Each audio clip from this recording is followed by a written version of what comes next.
جناب اسپیکر، پاکستان نے گزشتہ چند ماہ کے دوران خطے میں امن، استحکام اور کشیدگی میں کمی کے لیے جو فعال، متوازن اور ذمہ دارانہ سفارتی کردار ادا کیا ہے، اس میں ہمیں اپنے عظیم اور آزمودہ ہمسایہ ملک چین کی مکمل حمایت اور ہم آہنگی حاصل رہی ہے۔ دونوں ممالک کے درمیان علاقائی امن اور استحکام کے لیے مشترکہ اور مربوط امن کوششوں پر مکمل اتفاق رائے اور گہری ہم آہنگی موجود ہے۔ جناب اسپیکر، پاک چین تعلقات ہماری خارجہ پالیسی کا اہم ستون ہے۔ یہ دوستی ہمالیہ سے بلند، سمندر سے گہری اور شہد سے میٹھی ہے۔ چین پاکستان کا سب سے اہم تجارتی شراکت دار ہے۔ یہ تعلق ایک ایسی اسٹریٹجک شراکت داری کی شکل اختیار کر چکا ہے جو محض حکومتوں تک محدود نہیں بلکہ دو اقوام کے دلوں اور تقدیر سے جڑا ہوا رشتہ ہے۔ وزیر اعظم میاں محمد شہباز شریف کے حالیہ دورہ چین نے اس شراکت داری کو نئی اور ٹھوس جہتیں عطا کی ہیں۔ میں اب آئل پرائسز پہ بات کرنا چاہوں گا۔ جناب اسپیکر، امریکہ اور ایران جنگ کے اثرات پر ہم نے پہلے ذکر کیا ہے۔ اس جنگ کی وجہ سے پیٹرول اور ڈیزل کی بین الاقوامی منڈیوں میں قیمتوں میں خوش روا اضافہ ہوا۔ ہر گھر کے بجٹ پر نیا اور غیر متوقع دباؤ آیا۔ یہاں یہ سمجھنا انتہائی اہم ہے کہ پیٹرول اور ڈیزل کی مقامی قیمتیں عالمی منڈی کی پوری شدت کا اظہار نہیں تھیں۔ اگر حکومت اس جھٹکے کا پورا بوجھ عوام پر منتقل کر دیتی تو یہ قیمتیں اس سے کہیں زیادہ ہوتی۔ اسی لیے وزیر اعظم پاکستان کی ہدایت پر حکومت نے 128 ارب روپے کی عمومی سبسڈی کے ذریعے عوام کو براہ راست ریلیف دیا۔ پھر جلدی صوبائی حکومتوں کی تعاون سے، اور ہم ان کے بہت شکر گزار ہیں کہ انہوں نے ٹارگیٹڈ سبسڈیز کا نظام متعارف کروایا، جس کے ذریعے ضرورت مند افراد کو پیٹرولیم مصنوعات کی قیمتوں میں ریلیف دیا گیا اور ابھی بھی دیا جا رہا ہے۔ جناب اسپیکر، پاکستان ایک مستحکم معیشت اور معاشی بفرز کے ساتھ امریکہ ایران جنگ کے بحران میں داخل ہوا۔ اس بحران میں جہاں خطے اور دنیا کے دیگر کئی ممالک میں ایندھن کی قلت، پیٹرول پمپس پر لمبی قطاریں اور ایکسچینج ریٹ میں گراوٹ دیکھی گئی اور ہم سے بہتر وسائل کے حامل بعض ملکوں کو عالمی مالیاتی اداروں کے پاس بھی جانا پڑا، وہاں پاکستان میں حکومت کے بروقت اور مدبرانہ فیصلوں اور مضبوط معاشی بفرز کی وجہ سے ایندھن کو کوئی قلت اور ریشننگ نہ ہوئی۔ نہ پیٹرول پمپس پہ قطاریں لگیں، نہ کوئی امن و امان کا مسئلہ پیدا ہوا اور نہ ہی ایکسچینج ریٹ متاثر ہوا، بلکہ اس بحران کے دوران فچ ریٹنگ ایجنسی نے پاکستان کی ریٹنگ کو مستحکم قرار دیا۔ جناب اسپیکر، ہمیں اس حوالے سے عوام کو پیش آنے والی مشکلات کا ادراک ہے۔ اس کے ساتھ ہی حکومت بین الاقوامی مارکیٹ میں تیل کی قیمتوں میں کمی کا فائدہ عوام کو منتقل کر رہی ہے۔ جناب اسپیکر، یہ موجودہ حکومت کا تیسرا بجٹ ہے، لہٰذا میں ضروری سمجھتا ہوں کہ تقریر کے آغاز میں پچھلے 2 سالوں کے سفر کا مختصر احاطہ کرتا چلوں۔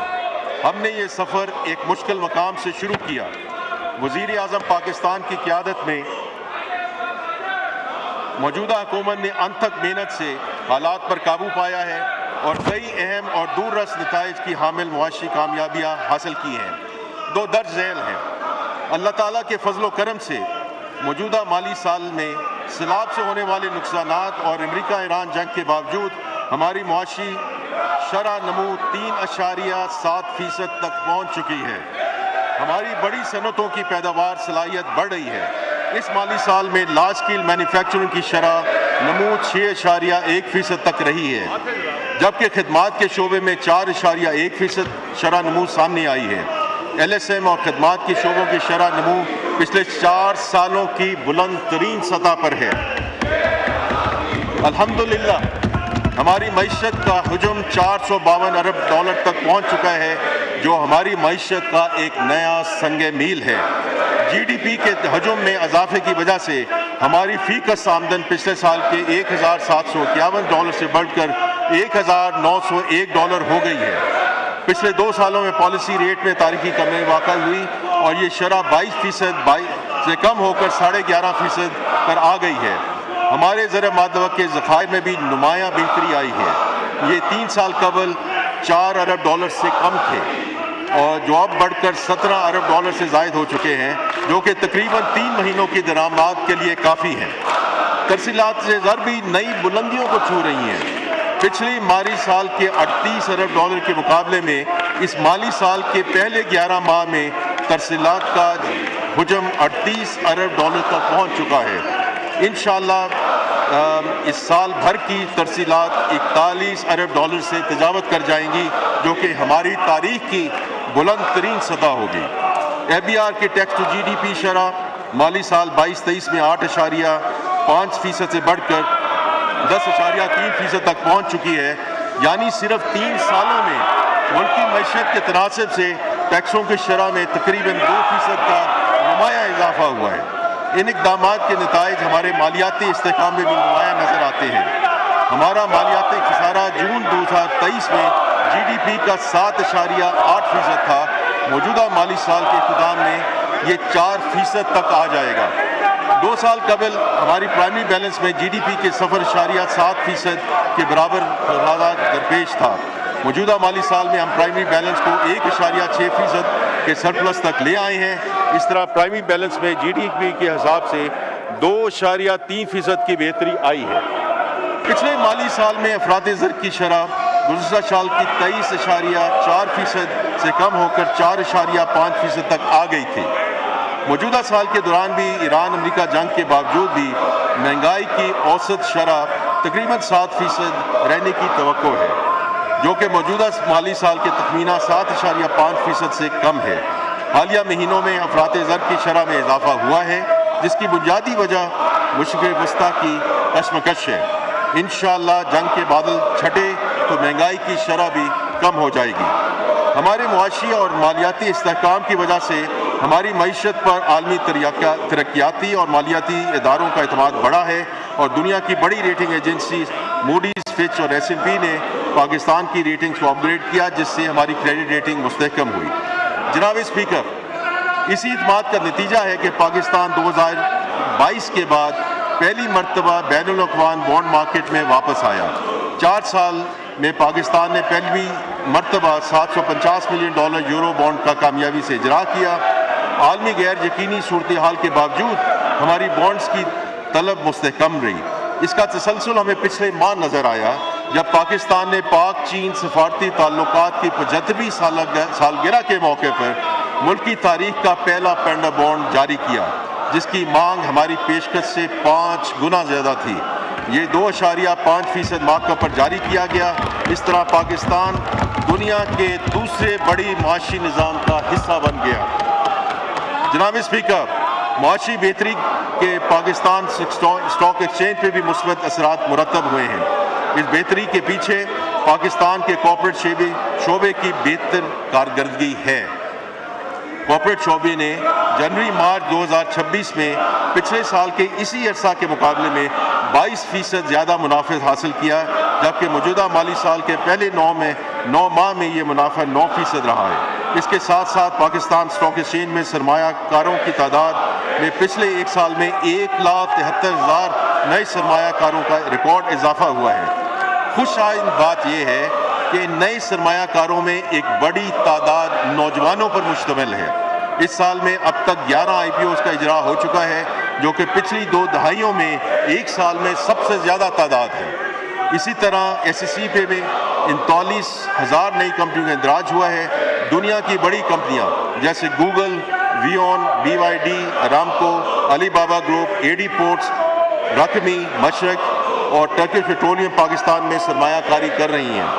حکومت کے قائم کردہ ٹیکنالوجی زون میں 250 سے زائد نئی کمپنیوں نے اپنا کاروبار شروع کیا ہے اور 25,000 سے زائد ٹیک پروفیشنلز کو روزگار ملا ہے، جو نئے اور موجودہ سرمایہ کاروں کا پاکستان میں کاروباری ماحول پر بڑھاتے ہوئے اعتماد کا منہ بولتا ثبوت ہے. جناب اسپیکر، گزشتہ سال اسی ایوان میں میں نے اپنی بجٹ تقریر کے دوران ہم نے یہ قوم سے وعدہ کیا تھا کہ ہم دہائیوں سے التوا کا شکار نجکاری کا ایجنڈے کو عملی شکل دیں گے. میں آج اس ایوان کو بتاتے ہوئے خوشی محسوس کرتا ہوں کہ یہ وعدہ صرف وعدہ نہیں رہا بلکہ ایک حقیقت بن چکا ہے۔ ہم نے فرسٹ پیمنٹ بینک کے نجکاری سے آغاز کیا اور پھر 23 دسمبر 2025 کو پوری قوم نے دیکھا کہ اسلام آباد میں ایک شفاف اور براہ راست ٹیلی ویژن پر نشر ہونے والی نیلامی کے ذریعے پاکستان انٹرنیشنل ایئر لائنز کو مجموعی طور پر 185 ارب روپے کے عوض نجی شعبے کے حوالے کر دیا گیا۔ یہ کامیاب اور تاریخی نجکاری وزیر اعظم پاکستان کے اس ویژن کے عین مطابق ہے کہ نجی شعبہ ہی ملک کی پائیدار معاشی ترقی کا ضامن اور علمبردار ہے۔ Private sector is going to lead this country. P I A کی کامیاب نجکاری کے بعد ہم ایک 5 سالہ منصوبے پر عمل پیرا ہیں، جس کے تحت کئی حکومتی اداروں کو نجی شعبے کے حوالے کیا جائے گا۔ اس میں ڈسکوز، جینکوز، بینکس، انشورنس کمپنیاں اور ہوائی اڈے شامل ہیں۔ اس سلسلے میں 3 ڈسکوز کے پہلے بیچ کی نجکاری کے لیے اظہار دلچسپی کے نوٹس جاری ہو چکے ہیں۔ جناب اسپیکر، ایک فعال، متحرک اور شفاف ٹیکس انتظامیہ کسی بھی ریاست کی معاشی خود مختاری کی ضمانت ہے۔ ٹیکس کی وصولی کے بغیر کاروبار مملکت سر انجام نہیں پا سکتا اور نہ ہی ترقیاتی کاموں کے لیے وسائل مہیا ہو سکتے ہیں۔ اس لیے ایف بی آر میں جامع اور وسیع تر اصلاحات جاری و ساری ہیں۔ ایف بی آر میں اصلاحات کے مطابق کہ اب تک کے نتائج جناب اسپیکر بہت حوصلہ افزا ہیں۔ مالی سال 2022-23 میں ایف بی آر کی سالانہ ٹیکس وصولی 7,200 ارب روپے تھی، جو کہ اگلے 3 سالوں میں دگنا ہو گئی ہے اور موجودہ مالی سال کے اختتام پر 13,000 ارب تک پہنچ جائے گی۔ یہ اضافہ ایک ایسی کارکردگی ہے جس کی نظیر پاکستان کی حالیہ تاریخ میں کم ہی ملتی ہے۔ یہ صرف محصولات میں اضافہ نہیں بلکہ پاکستان کے ٹیکس نظام میں ایک اسٹرکچرل تبدیلی ہے۔ میں اس ایوان کو بتانا چاہتا ہوں کہ اس تبدیلی کی قیادت خود وزیر اعظم پاکستان میاں محمد شہباز شریف صاحب کر رہے ہیں، جو ہفتہ وار اجلاسوں کی خود صدارت کرتے ہیں اور پیش رفت کا جائزہ لیتے ہیں۔ جناب اسپیکر، اس تبدیلی کے ٹھوس ثمرات سامنے آ رہے ہیں۔ سب سے پہلے پروڈکشن مانیٹرنگ کا نظام ہے، جس میں مرکزی ڈیش بورڈز، ویڈیو انالیٹکس اور ٹیمپرنگ الرٹ سے مدد لی جا رہی ہے۔ یہ نظام 27 سیمنٹ فیکٹریوں اور 75 شوگر ملوں پر نافذ ہو چکا ہے۔ صرف ان 2 شعبوں سے سالانہ بنیاد پر تقریباً 61 ارب روپے اضافی ٹیکس متوقع ہے۔ اس کے علاوہ آرٹیفیشل انٹیلیجنس اور مشین لرننگ پر مبنی کمپلائنس مینجمنٹ کا نظام 840 سے زائد ہائی رسک کیسز کی نشاندہی کر چکا ہے، جن کا متوقع ٹیکس امپیکٹ تقریباً 34 ارب روپے ہے۔ اس طرح فیسلیس کسٹم اسیسمنٹ کے ذریعے ہم نے امپورٹر اور کسٹم افسر کے درمیان براہ راست رابطے کو کم کیا ہے، جس سے نہ صرف پر کنسائنمنٹ محصولات میں اضافہ ہوا ہے بلکہ ہراسانی یا آپ ہراسمنٹ کی سمجھ لیں اور رشوت کے امکانات بھی کم ہوئے ہیں۔ جناب اسپیکر، آنے والے مہینوں میں پروڈکشن مانیٹرنگ کے نظام کو نئے شعبوں تک توسیع دی جائے گی، جن میں ٹیکسٹائل، مشروبات، آئرن اینڈ اسٹیل، گھی اور خوردنی تیل، ٹائرز، پیپر اینڈ بورڈ اور دیگر شعبے شامل ہیں۔ یہ توسیع ملک کی منظم صنعت کے ایک بڑے حصے کا احاطہ کرے گی۔ جناب اسپیکر، ان تمام اصلاحات اور اقدامات کا حتمی مقصد ایک ایسے ٹیکس نظام کا حصول ہے جو منصفانہ ہو، جس میں ایماندار ٹیکس دہندہ پر کم بوجھ پڑے، جو ڈیٹا کی مدد سے ٹیکس چوری کے واقعات کا سدباب کرے اور انسپیکٹر کی سوادید اور آربیٹری ایکشن کی بجائے ڈاکومنٹیشن اور کمپلائنس کے ذریعے محصولات میں اضافہ ممکن بنائے۔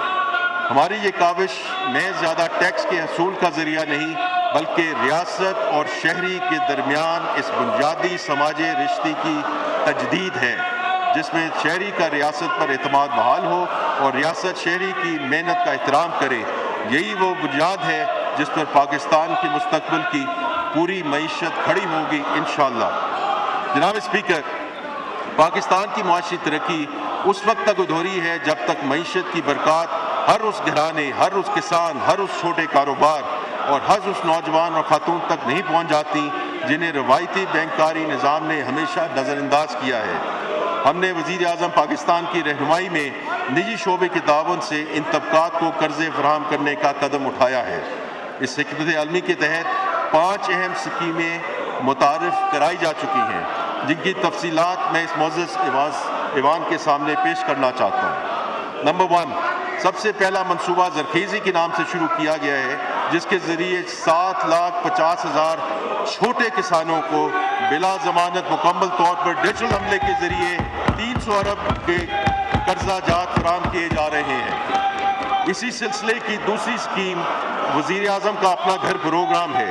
اس کم لاگت وزیر اعظم ہاؤسنگ فائنانس اسکیم کے ذریعے کم اور متوسط آمدنی والے طبقے کو صرف 5% مارکا پر مارٹگیج کی سہولت فراہم کی جا رہی ہے۔ اور میں اس میں صرف ایک ذکر کرتا جاؤں کیونکہ وزیر اعظم پاکستان نے اس میں کل خود ایک میٹنگ کی جس میں یہ پورا کلیئر ہو چکا ہے کہ اس میں 90 بلین روپے کی جو لونز ہیں وہ اپروو ہو چکے ہیں اور 11 بلین روپیہ ڈسبرس ہو چکا ہے۔ ہماری حکومت کا تیسرا اہم قدم پاکستان ایکسیلریٹڈ وہیکل الیکٹریفیکیشن اسکیم کا اجرا ہے، جس کے تحت ای بائکس اور ای رکشوں کی خریداری کے لیے سبسڈائز فنانسنگ فراہم کی جا رہی ہے۔ اس سلسلے کی چوتھی scheme prime minister's fan replacement programme, جس کے تحت ملک بھر میں پرانے زیادہ بجلی خرچ کرنے والے پنکھوں کی جگہ کم بجلی استعمال کرنے والے پنکھے لگائے جا رہے ہیں۔ ہماری حکومت کا پانچواں اقدام سوشل امپیکٹ فائنینسنگ ہے، جس کے تحت 2 پروگرام شروع کیے گئے ہیں۔ ان میں سے پہلا پاکستان اسکلز امپیکٹ بانڈ کا اجرا ہے، جس کے ذریعے نیپٹیک کے توسط سے نوجوانوں کو فنی تربیت فراہم کی جائے گی۔ اس سلسلے کا دوسرا قدم ایگری اسٹوریج فائنینسنگ فیسلٹی کا اجرا ہے۔ یہ 7.1 ارب روپے کا منصوبہ ہے، جس کے تحت ملک بھر میں اسٹوریج فیسلٹیز قائم کی جائیں گی، جہاں کسانوں کو اپنا اناج اور غلہ محفوظ کرنے کا موقع ملے گا اور انہیں اس محفوظ شدہ اناج پر بینکوں سے قرضہ لینے کی سہولت ہوگی۔ یہ پانچوں اسکیمیں وزیر اعظم پاکستان کی خصوصی توجہ پر شروع کی گئی ہیں اور ان کا مقصد ملک میں مالی شمولیت کی کوششوں کو تیز کرنے کے علاوہ ہنرمند اور محروم طبقات کے لیے ترقی کے راستے کھولنا ہے۔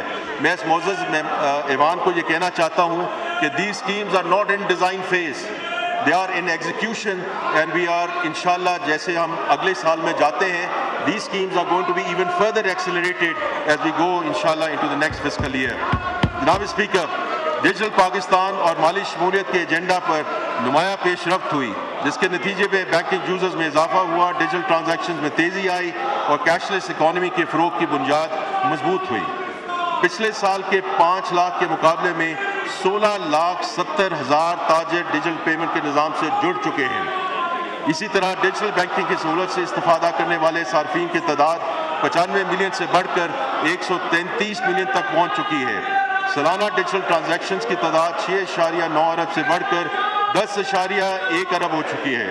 ملک میں وصول ہونے والی ترسیلات کا 92% بینک اکاؤنٹ میں موصول ہو رہا ہے، جبکہ G2P کا 75% اب اسی ڈیجیٹل نظام کے تحت کیا جا رہا ہے۔ میں اب وزیر اعظم یوتھ پروگرام پہ بات کرنا چاہتا ہوں۔ جناب اسپیکر، ہمارے قومی شاعر علامہ اقبال نے کہا تھا، محبت مجھے ان جوانوں سے ہے ستاروں پہ جو ڈالتے ہیں کمن۔ نوجوان کسی بھی ملک کا سب سے قیمتی اثاثہ ہیں۔ ہماری قومی آبادی کا 67% حصہ 30 سال سے کم عمر آبادی پر مشتمل ہے۔ ہمارے نوجوان ہنر، عزم اور کچھ دکھانے کے جذبے سے معمور ہیں۔ وزیر اعظم یہاں محمد شہباز شریف کا عزم ہے کہ ہر نوجوان پاکستانی کو وہ ہنر، وہ تربیت اور وہ مواقع ملنے چاہیے جو اسے قومی معیشت کا فعال شراکت دار بنا سکے۔ اسی ویژن کا عملی اظہار وزیر اعظم یوتھ پروگرام ہے۔ جناب اسپیکر، نوجوانوں کا سب سے بڑا سرمایہ ہنر ہے۔ نیپٹیک کے ذریعے prime minister youth skills development programme نے اب تک تقریباً 5,15,000 نوجوانوں کو جدید اور روایتی فنی تربیت فراہم کی ہے۔ انڈیپینڈنٹ ایویلویشن کے مطابق ان تربیت یافتہ نوجوانوں میں سے 53% ملازمتیں حاصل کر چکے ہیں۔ اس پروگرام میں خاص طور پہ IT پر مبنی تربیت کے ذریعے خواتین کی معاشی خود مختاری پر خصوصی توجہ دی گئی ہے تاکہ گھر بیٹھے فری لانسنگ اور ڈیجیٹل معیشت میں ہماری بہنیں اور بیٹیاں بھی برابر کی شریک ہوں۔ اگر ہنر ایک گاڑی ہے تو سرمایہ اس کا ایندھن ہے۔ Prime minister youth business and agriculture loan scheme آج پاکستان میں چھوٹے اور درمیانے درجے کے کاروبار کی فنانسنگ کا سب سے بڑا ذریعہ بن چکا ہے۔ جنوری 2023 سے اب تک اس اسکیم کے تحت 258 ارب روپے کی رقم تقسیم گئی ہے، جس میں سے 5,34,000 سے زائد نوجوان مستفید ہوئے۔ کھیلوں کے میدان میں بھی prime minister sports talent hunt programme کے ذریعے 19 مختلف کھیلوں میں ملکی ٹیلنٹ ہنٹ جاری ہے، جس میں PSL کے ماڈل پر ایک خصوصی ہاکی لیگ کا کمال بھی شامل ہے۔ اگلا جہانگیر خان، اگلا ارشد ندیم یا اگلا اولمپک چیمپئن شاید کسی شہر یا گاؤں میں موجود ہے جہاں ابھی تک ہماری نظر نہیں پہنچی۔ یہ پروگرام اسے ڈھونڈ نکالے گا۔ جناب speaker, prime minister's youth programme صرف افلاحی اخراجات نہیں، یہ ہماری حکومت کی سب سے منافع بخش سرمایہ کاری ہے، کیونکہ ہماری حکومت نوجوانوں کو ملک کے مستقبل کا معمار سمجھتی ہے۔ جناب اسپیکر، ایک فارورڈ لوکنگ اور جامع تجارتی پالیسی ہماری معاشی اصلاحاتی ایجنڈے کا اہم جزو ہے۔ ہمارا بنیادی عزم واضح ہے، پاکستان کو درآمدات پر انحصار کرنے والی معیشت کی بجائے برآمدات کے بل بوتے پر آگے بڑھنے والی معیشت بنانا ہے۔ ہماری معاشی بقا کا راستہ عالمی منڈی میں مقابلہ کرنے کی صلاحیت بڑھانے میں ہے۔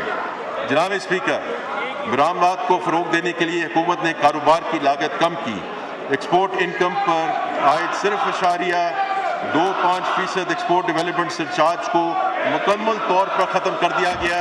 وزیر اعظم صاحب کی خاص ہدایت پر ایکسپورٹ فائنانس اسکیم کے تحت مارک اپ کی شرح 19% سے کم کر کے 4.5% کر دی گئی۔ ایکسپورٹ فیسیلیٹیشن اسکیم کے تحت سہولت کی مدت 9 ماہ سے بڑھ کر 18 ماہ کر دی گئی، تاکہ برآمد کنندگان کو کیش فلو کے مسائل کا سامنا نہ کرنا پڑے۔ اس کے علاوہ صنعتی بجلی کے نرخ بھی کم کیے گئے۔ یا میں کہتا چلوں کہ ابھی 2 یا 3 ہفتے پہلے ڈسپائٹ دا فیکٹ کہ ہماری جو پالیسی ریٹ ہے وہ 11.5% پہ چلا گیا، لیکن وزیر اعظم پاکستان اور گورنر اسٹیٹ بینک کے درمیان جو بات چیت ہوئی، اس کے درمیان یہی ڈیسائیڈ کیا گیا کہ ایکسپورٹر پہ جو ریٹ ہے وہ 4.5% پہ ہی رکھا جائے گا۔ جناب اسپیکر، 25-30 نیشنل ٹیرف پالیسی پر عمل درآمد کے پہلے ہی سال میں حکومت نے ٹیرف کو معقول بنانے کا کام شروع کیا اور 7,500 ٹیرف لائنز پر ٹیرف میں کمی کی، خصوصاً خام مال اور انٹرمیڈیٹ گڈز پر، تاکہ صنعتوں کو پیداواری لاگت کم ہو۔ ٹیکسٹائل اور ملبوسات کی مشینری کی ڈیوٹی فری درآمد کی اجازت دی گئی، جس کے نتیجے میں مشینری کی درآمد میں 21% اضافہ ہوا ہے۔ مجموعی طور پر اقدامات کے ذریعے 120 ارب روپے سے زائد کا فائدہ کاروباری طبقے کو منتقل ہو چکا ہے۔ جناب اسپیکر، توانائی کسی بھی معیشت کی شہراگ ہے۔ گزشتہ 1 سال میں خطے میں بحران کے باوجود پاکستان نے توانائی کے شعبے میں کئی محاذوں پر اہم کامیابیاں حاصل کیں۔ گزشتہ 2 برسوں میں حکومت نے توانائی کے شعبے میں ایسی اسٹرکچرل ریفارم شروع کی ہیں جو نہ صرف موجودہ بحران سے نمٹنے کے لیے بلکہ آنے والے ممکنہ بحران کے لیے بھی پاکستان کو تیار کریں گی۔ ہمارا مقصد توانائی کی خود کفالت، صارف کے لیے کم قیمتیں اور ایک ایسا نظام ہے جو ضمانتوں پر کم سے کم انحصار کرے۔ اس سوچ کے تحت میں اس معزز ایوان کے سامنے بجلی، تیل اور گیس کے میدان میں ہمارے اہم اقدامات کا ذکر کرنا چاہوں گا۔ جناب اسپیکر، بجلی کا شعبہ اپنی تاریخ کے سب سے گہری اصلاحاتی دور سے گزر رہا ہے۔ گزشتہ 2 برسوں میں اس شعبے نے مالی نظم و ضبط اور کارکردگی میں بہتری کا مظاہرہ کیا، جس کے نتیجے میں مالی سال 25-26 میں بجٹ میں مختص سبسڈی کے مقابلے میں 143 ارب روپے سے زائد کی بچت حاصل کی گئی۔ سب سے اہم بات یہ ہے کہ یہ کمی مستحق صارفین پر بوجھ ڈال کر نہیں بلکہ اصلاحات کے ذریعے حاصل کی گئی۔ مزید برآں IPP سے مذاکرات کے نتیجے میں تقریباً 3.7 ٹریلین روپے کی بچت حاصل کرنے کے اقدامات کیے گئے۔ جناب اسپیکر، اس شعبے کی اصلاحات میں سب سے اہم قدم competitive trading by lateral contract market کا عملی آغاز ہے۔ اس کے تحت پہلی کمپیٹیٹیو نیلامی منعقد ہونے جا رہی ہے، جس میں تقریباً 800 میگا واٹ بجلی کا کاروبار ایک مسابقتی مارکیٹ پر مبنی فریم ورک کے تحت ہوگا۔ یہ کوئی معمولی پیش رفت نہیں ہے۔ اب تک پاکستان میں بجلی ایک ہی سرکاری خریدار کے ذریعے خریدا جاتی تھی جو سرکاری ضمانتوں کے سہارے معاہدہ کرتا تھا۔ آج ہم اس پرانے، مہنگے اور سرکاری ضمانتوں پر منحصر نظام سے نکل کر ایک مسابقتی مارکیٹ کی طرف بڑھ رہے ہیں۔ یہ پاکستان کی بجلی کی معیشت کی بنیادی تشکیل نو ہے۔ جناب اسپیکر، موجودہ مالی سال میں ایک ملک گیر مشق کے ذریعے ہم تمام سبسڈائز صارفین کی شناخت، رجسٹریشن اور تصدیق کریں گے تاکہ جنوری 2027 سے پاکستان میں ڈائریکٹ سبسڈی میکنزم کا آغاز کیا جا سکے، یعنی سبسڈی وہاں پہنچے گی جہاں اس کی اصل ضرورت ہے۔ یہ وہی منصفانہ ماڈل ہے جو ہم نے BIS کے ذریعے اپنایا۔ جناب اسپیکر، اس اصلاحاتی ایجنڈے کا ایک اور اہم ستون سرکولر ڈیٹ پر قابو پانا ہے۔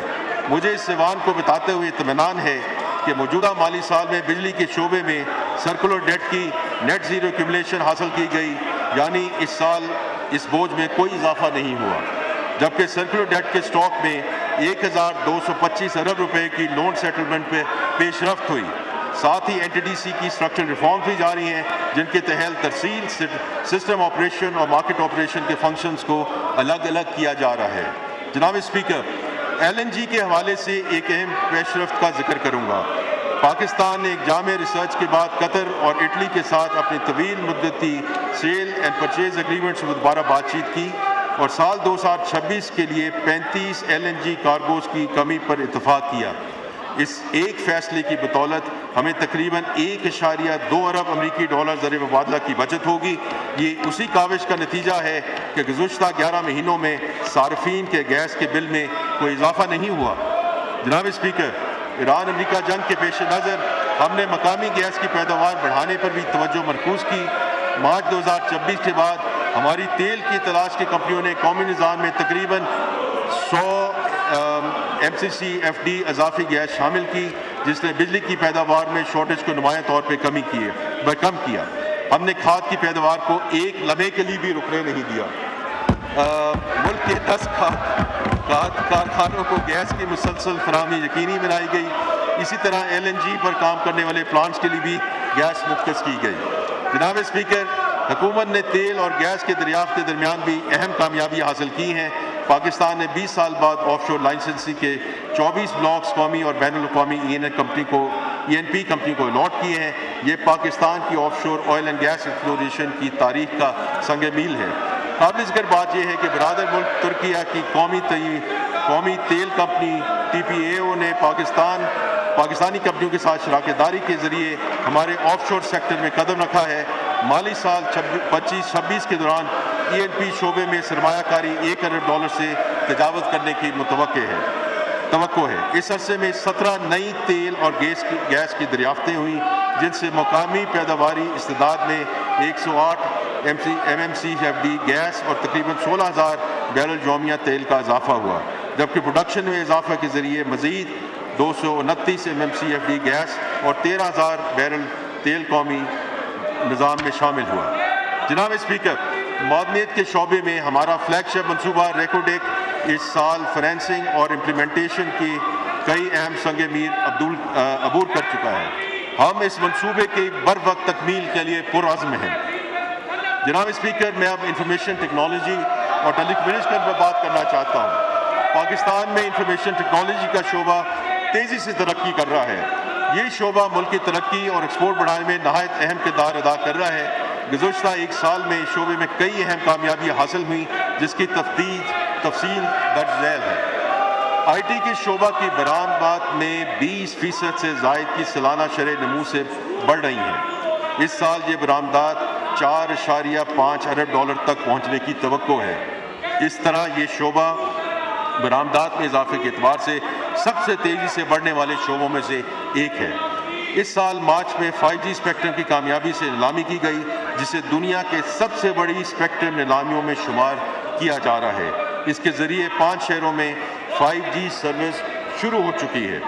حکومت نے رائٹ آف وے چارجز کو ختم کیا، جس کے نتیجے میں 2024 کے 20 لاکھ گھروں کے مقابلے میں 50 لاکھ گھروں میں فائبر لائنز دستیاب ہیں اور ٹیلی کام ٹاورز کی فائبرائزیشن 14% سے بڑھ کر 18% ہو چکی ہے۔ حکومت نے پاکستان کی پہلی نیشنل آرٹیفیشل انٹیلیجنس کی منظوری دی۔ گزشتہ ایک سال میں 10 لاکھ کے قریب پاکستانی نوجوانوں کو IT اور مصنوعی ذہانت کی مہارتوں پہ تربیت دی گئی۔ ڈیجیٹل نیشن پاکستان ایکٹ کے تحت ہم نے ملک میں ڈیجیٹل ٹرانسفارمیشن کی قانونی بنیاد رکھ دی ہے۔ اس کے تحت national digital ID، national exchange layer اور اوپن ڈیٹا ایکو سسٹم جیسے منصوبے شروع ہو چکے ہیں۔ مرکزی حکومت عدالتی نظام اور پارلیمنٹ میں ڈیجیٹل ادائیگی کا سفر پر گامزن ہے۔ جناب اسپیکر، یہ صرف ٹیکنالوجی کا استعمال نہیں بلکہ ریاست اور شہری کے درمیان رشتے کو شفاف اور فعال تر بنانے کی صحیح ہے۔ جناب اسپیکر، 2023 میں ہمارا ملکی قرض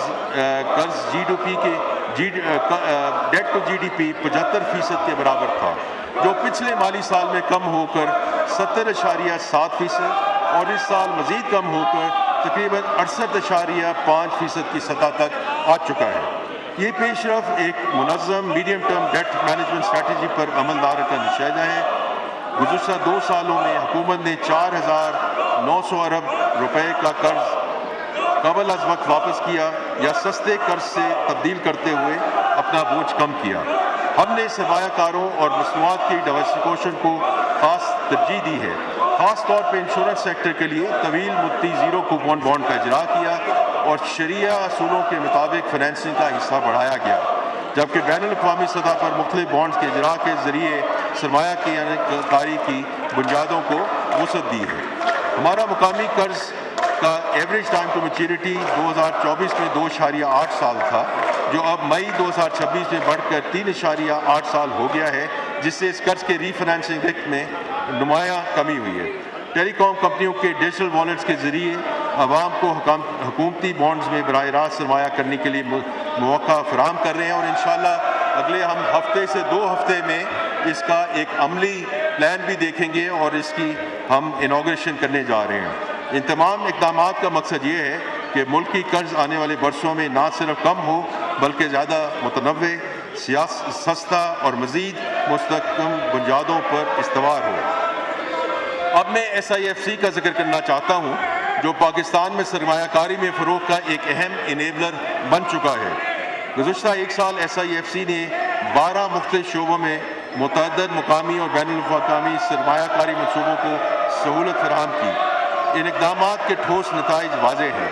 میں 2-3 مثالوں کے ذریعے SIFC کے اہم کردار پر روشنی ڈالنا چاہوں گا۔ ان میں سب سے پہلے پاکستان اسٹیل ملز کی 6,860 ایکڑ اراضی کو ایک خصوصی اقتصادی زون کے طور پر فعال کرنا ہے۔ یہ منصوبہ ملک میں معاشی سرگرمی میں اضافہ کرے گا۔ تھر کول ریلوے منصوبہ پہ بھی SIFC کی افادیت کا منہ بولتا ثبوت ہے۔ پاکستان ریلویز اور حکومت سندھ کی مشترکہ مالوی معاونت سے شروع کیے گئے اس منصوبے سے مقامی توانائی کے ذخائر کو قومی نقل و حمل کے نیٹ ورک سے جوڑنے میں مدد ملے گی۔ اس سلسلے کا ایک اور بڑا قدم ویئر ہاؤسنگ کے شعبے کو باقاعدہ طور پر صنعت کا درجہ دینا تھا۔ اس اقدام سے سپلائی چین کی لاگت کم ہوگی اور کئی شعبوں کو فائدہ پہنچے گا۔ جناب اسپیکر، یہ بجٹ ایک واضح اور بامقصد حکمت عملی کے تحت ترتیب دیا گیا ہے۔ بجٹ کی سب سے اہم ترجیح ملک میں پیداواری صلاحیت کو بڑھانا اور برآمدات کو فروغ دینا ہے۔ اس مقصد کے لیے ہم برآمدی صنعتوں کو ٹیکس مراعات دے رہے ہیں اور ایکسپورٹ فائنانس اسکیم کے ذریعے ایکسپورٹرز کے لیے وسائل فراہم کر رہے ہیں تاکہ ہمارے ایکسپورٹرز بین الاقوامی منڈیوں میں مزید مؤثر انداز میں مقابلہ کر سکیں۔ برآمدات میں اضافہ ہمارے زر مبادلہ کے ذخائر کو مستحکم کرے گا، روزگار پیدا کرے اور خوشحالی کا ذریعہ بنے گا انشاءاللہ۔ زراعت ہماری معیشت کی ریڑھ کی ہڈی ہے۔ ہم نے زراعت کے فروغ اور کسانوں کو آسان قرضہ جات کی فراہمی کے لیے کئی اقدامات کیے ہیں۔ اسی طرح انفارمیشن ٹیکنالوجی کے شعبے کو مزید ترقی ہماری ترجیحات میں شامل ہے۔ جناب اسپیکر، یہاں میں واضح کرتا چلوں کہ ملک میں روزگار کی فراہمی ہماری اہم ترجیح ہے۔ اس حوالے سے آگے بڑھنے کا واحد راستہ ایسے کاروباری ماحول کی فراہمی ہے جس میں نجی شعبہ پھلے پھولے، ملک میں کاروبار کو فروغ ملے اور روزگار کے مواقع پیدا ہوں۔ ہمیں قوی امید ہے کہ پرائیویٹ سیکٹر خصوصی صنعتی شعبے کے فروغ سے ملک میں روزگار کی فراہمی بہتر ہوگی۔ جناب اسپیکر، اس بجٹ کی ایک اور اہم ترجیح اگلے سال کے ٹیکسوں کے بوجھ میں اضافے کی بجائے ٹیکس کمپلائنس اور انفورسمنٹ کے ذریعے آمدن بڑھانا ہے۔ اس حوالے سے نہ صرف ہم جدید انفورسمنٹ اور کمپلائنس نظام کے استعمال میں توسیع لا رہے ہیں بلکہ FBR کی تنظیم نو بھی جاری ہے، جس کی تفصیل میں آگے جا کر بیان کروں گا۔